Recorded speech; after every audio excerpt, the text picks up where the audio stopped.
constitution, Katiba at 13. Yes. Your analysis, comparative analysis, perhaps on a scale of 1 to 10, or 1 to 100%, on the performance of its implementation, from your perspective as a lawyer and also as a senator, how have we performed? In terms of implementation, for me, I would put it at 6 out of 10. Okay. I'll put it at 6 out of 10 because there are many important bits of the Constitution that remain unimplemented, particularly in the area of devolution. We have not fully devolved as Kenyans had envisaged at the time that we conceived devolution. What people wanted was the right to self-governance. And when you look at the principles of devolution in the Constitution, determining our resources, how we spend and plan our resources, that is an area that many of us still feel we have not quite achieved.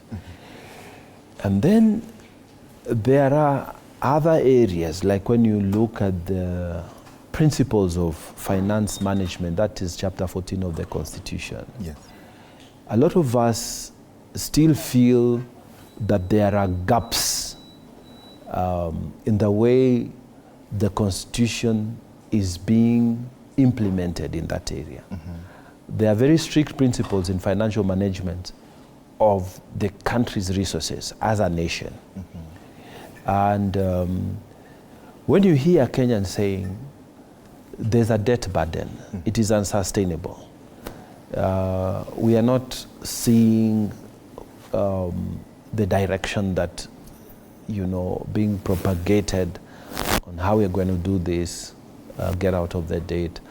There is that section of people who feel that there is need for us to do better in that area. So that chapter in devolution, the chapter on financial management, the chapter on human rights also, particularly the third generation rights that are also enshrined in the Constitution.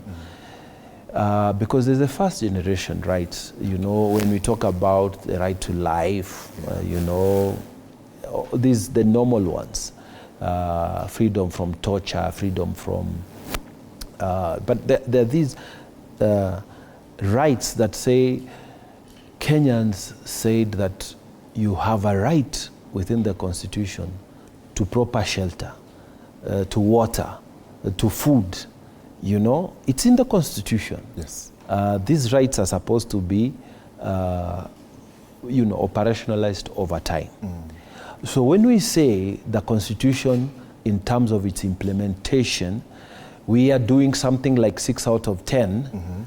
There are gaps in terms of implementation that need to be filled so that Kenyans can fully feel the impact of what they voted for.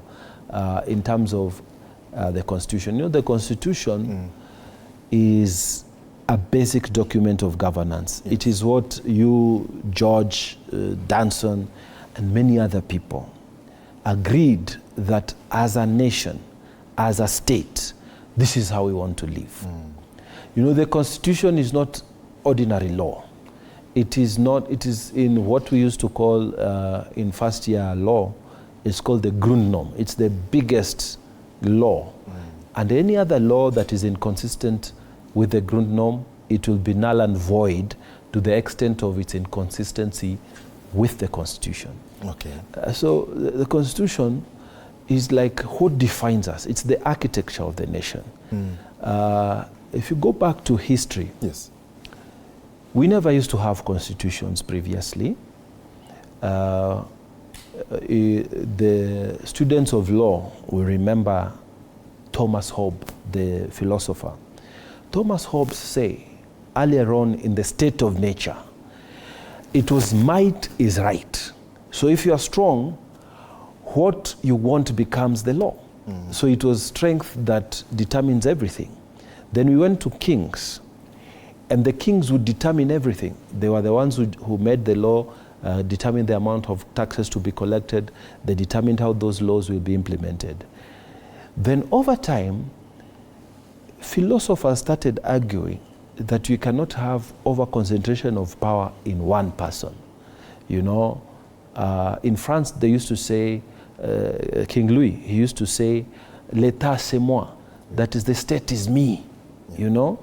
Now, French philosopher like Jean-Jacques Rousseau, they argued that we cannot have over-concentration of power on one person. We as the people also have a right. Okay. So that is when people said, let us agree that there will be the executive, there will be the parliament, the voice of the people, and there will be judges.